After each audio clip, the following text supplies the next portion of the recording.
தூத்துக்குடி மாணவி கொலை சம்பவத்தில் ஆறுதல் கூற வந்த எம்பி கனிமொழியிடம் மக்கள் கேள்விகளை எழுப்பியிருக்கிறார்கள். நேற்று ஏன் வரவில்லை என கனிமொழி எம்பியிடம் மாணவியின் உறவினர்கள் ஆவேசமாக கேள்வி எழுப்பியிருக்கிறார்கள். 2 நாட்களுக்கு முன்பு +2 மாணவி பாலியல் வன்கொடுமை செய்யப்பட்டு கொலை செய்யப்பட்டார். தமிழகம் முழுவதும் இச்சம்பவம் அதிர்வலைகளை ஏற்படுத்தியிருக்கும் நிலையில் எம்பி கனிமொழி குடும்பத்தினரை சந்தித்து ஆறுதல் தெரிவிப்பதற்காக வந்திருக்கிறார். அவரிடம் அந்த மாணவியின் உறவினர்கள் சரமாரி கேள்விகளை எழுப்பியிருக்கிறார்கள்.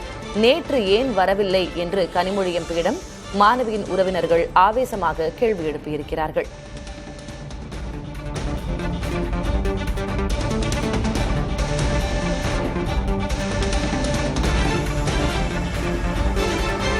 மாணவியின் மரணத்திற்காக நீதி கேட்டு தொடர்ந்து உறவினர்கள் தொடர் போராட்டத்தில் ஈடுபட்டு வரக்கூடிய சூழலில் தூத்துக்குடியில் இறந்த மாணவியின் குடும்பத்தினருக்கு ஆறுதல் கூறுவதற்காக எம்பி கனிமொழி அங்கு சென்றிருக்கிறார். அவரது குடும்பத்தினரை சந்தித்து ஆறுதல் கூறியிருக்கிறார்.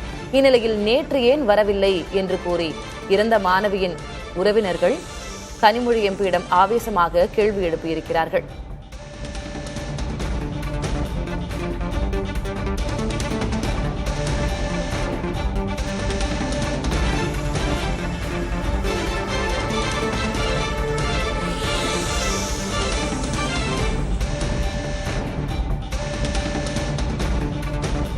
தூத்துக்குடியில் +2 மாணவி பாலியல் வன்கொடுமை செய்யப்பட்டு கொலை செய்யப்பட்ட சம்பவம் தமிழ்நாடு முழுவதும் அதிர்வலைகளை ஏற்படுத்தியிருக்கிறது. இந்நிலையில் அவருடைய குடும்பத்தினரை சந்தித்து ஆறுதல் கூறியிருக்கிறார் தூத்துக்குடி எம்பி கனிமொழி.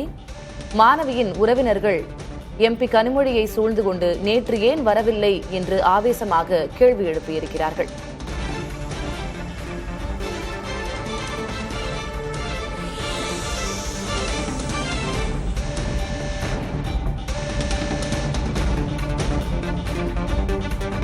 இது தொடர்பாக எம்பி கனிமொழி செய்தியாளர்களுக்கு பேசியிருக்கிறார். அவர் என்ன பேசினார் என்று பார்க்கலாம். இளம் மாணவிக்கு ஒரு மிகப்பெரிய கொடுமை நடந்திருக்கு.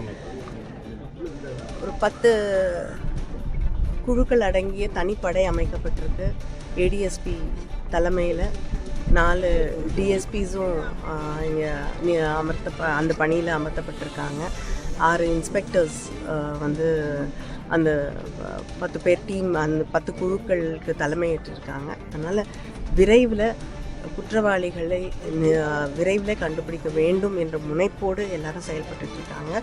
முதலமைச்சர் அதை தீவிரமாக கண்காணித்து கொண்டிருக்கிறார். நம்மை விட்டு போன அந்த இளம் பெண்ணுக்கு ஒரு நியாயம் கிடைக்க வேண்டும். மிக கடுமையான தண்டனை அவர்களுக்கு பெற்றுத்தரும். தூத்துக்குடியில் பள்ளி மாணவிக்கு மிகப்பெரிய கொடுமை நடந்துள்ளது. 10 தனிப்படைகள் அமைக்கப்பட்டிருக்கின்றன. குற்றவாளிகள் விரைவில் பிடிபடுவார்கள். அதற்கான நடவடிக்கைகளை துரிதப்படுத்தி இருக்கிறோம் என்று எம்பி கனிமொழி செய்தியாளர்களிடையே பேசியிருக்கிறார்.